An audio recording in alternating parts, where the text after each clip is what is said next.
বাংলাদেশ সেনাবাহিনী তুরস্কের তৈরি রেপকন RDS-40 এর ডেলিভারি পেয়েছে। এটি একটি 40 মিলিমিটারের রিভলভার গ্রেনেড লঞ্চার।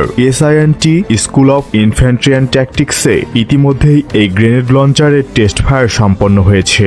এবার চলবে ডিভিশন পর্যায়ের টেস্ট ফায়ার। বাংলাদেশ সেনাবাহিনী এই অস্ত্রের মূল্যায়নের মাধ্যমে আধুনিক পদাতিক ফায়ার সাপোর্ট সিস্টেমকে আরও উন্নত করতে যাচ্ছে।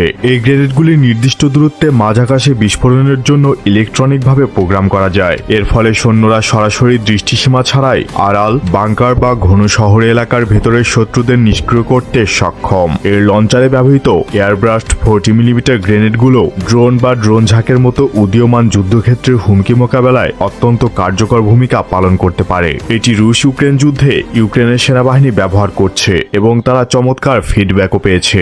উল্লেখ্য, বাংলাদেশ সেনাবাহিনী অলরেডি সাউথ আফ্রিকার মিলকর SSGL এবং সিঙ্গাপুরের তৈরি STK-40 অটোমেটিক গ্রেনেড লঞ্চার ব্যবহার করছে। আর এসব লঞ্চারের জন্য প্রথমবারের মতো আধুনিক প্রোগ্রামেবল এয়ারব্রাস্ট 40 মিলিমিটার গ্রেনেড এবং ফায়ার কন্ট্রোল ডিভাইস ক্রয় করার ইভালুয়েশন নোটিশ জারি করেছে। এই গ্রেনেডগুলো ব্যারেল থেকে বের হওয়ার পর টার্গেটে আঘাত করার কত সময় আগে বিস্ফোরিত হবে এমন প্রোগ্রাম করা যায়। এতে এগুলো FPV ড্রোন সোয়ার্ম এবং দেওয়ালের অপর প্রান্তে লুকিয়ে থাকা অদৃশ্য শত্রুর বিরুদ্ধে কার্যকর ভূমিকা রাখতে পারে। তুরস্কের RDS-40 গ্রেনেড লঞ্চারগুলো বর্তমানে সার্ভিসে থাকা গ্রেনেড লঞ্চারগুলির তুলনায় হালকা এবং আরও উন্নত প্রযুক্তি সম্পন্ন। এতে একটি আধুনিক কম রিকয়েল মেকানিজম রয়েছে, যা যুদ্ধের ময়দানে স্থায়িত্ব ও দক্ষতা বৃদ্ধি করে।